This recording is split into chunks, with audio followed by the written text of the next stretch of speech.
நல்லா சர்க்கஸ் பண்றானே நீ. என்னடா சிக்கிச்சு சிக்கிச்சு அது மியூசிக் சார், இது வந்து சிக்கிச்சு சிக்கிச்சு சிக்கிச்சு என்னென்ன சொல்றான் பாருங்க.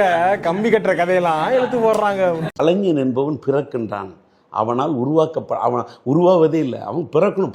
என்னோட கருவறையிலிருந்து என் தாய் பாடின பாட்டை கேட்டு கேட்டு வளர்ந்தனால தான் எனக்கு இசை என்பது வந்து ஒரு இசைத்தாய் கொடுத்த ஒரு சின்ன ஒரு வரம் சார்.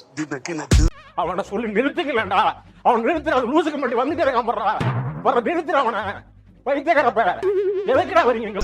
அவரோட உயரமே வேற. அவர் அந்த உயரத்துக்கு போனாலும் கூட அந்த உயரத்தை தக்க வச்சுக்கிறதுக்காக அவர் படக்கூடிய அவருடைய அந்த குமார் சொல்லுங்க, யார் இவரு? டிவி தயாரிக்கக்கூடிய இந்த படத்தில் அது அனிருத்தோட இசையில் என்னோட நான் போட்ட சின்னதாக போட்ட ஒரு பீட்டு அதை சேர்த்து அனிருத் ஆக்கியிருக்கார் பாட்டு. அவ்வளோதான். இது கடவுளுக்கு நன்றி. ஓப்பனிங்லாம் நல்லா தான் இருக்கு, ஆனா உங்கள்கிட்ட பிடிச்சும் சரியில்லையாப்பா.